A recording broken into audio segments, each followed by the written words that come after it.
One time I was at the train station and I went into the bathroom, and one thing that you'll learn when you get to Japan is a lot of times you can't read signs and you don't know what they're saying. And so I was in the bathroom and I thought that it was this button to flush the toilet, but it actually ended up being this alarm for the whole train station.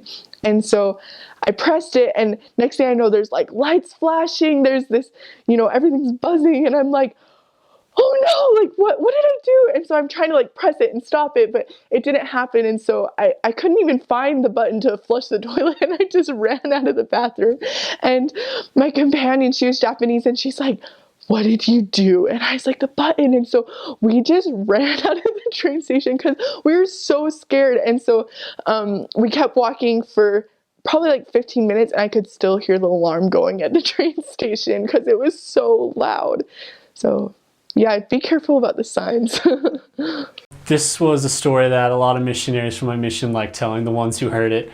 Once after teaching our golden investigator, I'll probably get talking to him and that mission story in a little bit. We had a great lesson with this part member family. It went really well to go celebrate. We went to go pick up these esfias, which are kind of like these mini pizzas. There's this place where they had this promotion. We could get them 2 for $1, which was awesome. So we would just get a ton, bring them back to our apartment, and have a feast as we finished planning and journaling and everything for the night. And so while we were waiting for the pizzas to be cooked, we each got like an ice cream cone. So we're sitting there in the shop.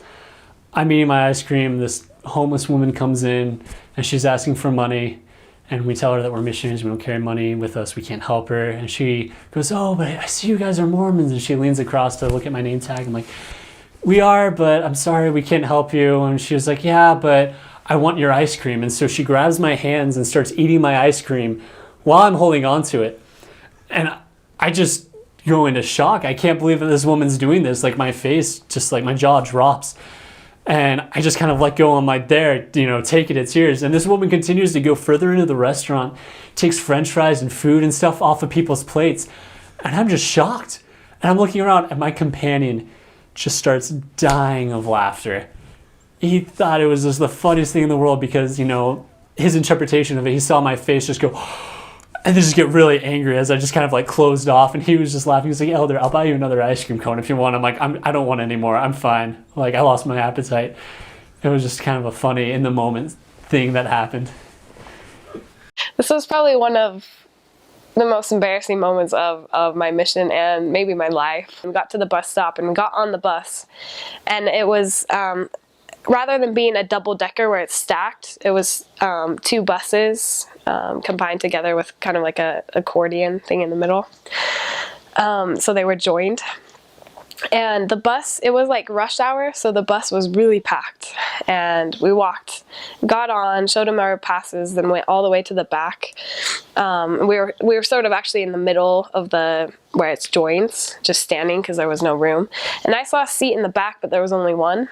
And I was really tired, so I went back and I sat down. And so I could still see my companion. She was still just standing in the middle. And I had never been to the place that we were going for dinner. And so I was just kind of keeping an eye on her. I don't want to miss getting off the bus at the right stop. So she starts moving towards the front, and all of a sudden I'm on like high alert. I'm like, okay, is she getting off, or is she going up there to sit down, or like I just was keeping an eye on her. And she was quite short, so I lost sight of her in the crowd. And so I'm like panicking because you know how scary it is to like lose sight of your companion and the thought of being separated. It's like just this funny missionary thing. But so I get up and I'm in the middle area again because there's two sets of doors. So there's one in the middle of the 2 buses and then one at the front by the driver. And so we had stopped, and I had lost sight of her, so I'm standing in the middle of the doors, and I'm looking out, and also trying to look in the bus to see if I can spot her. Like, did she get off? Is she walking? And And so I'm just kind of paralyzed there in the middle of the doors.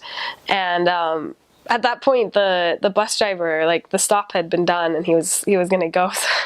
So so the doors start closing, and I'm still standing there, and the doors close on me.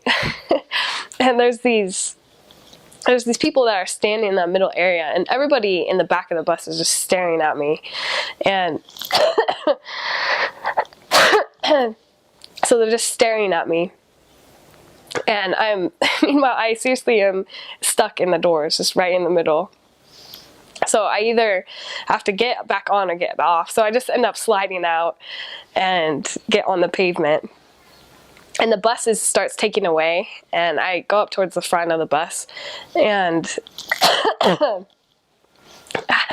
as the bus drives away, I see my companion sitting down in one of the windows. So I knock on the door, and she looks over, and then kind of just does a double take, and the bus takes away.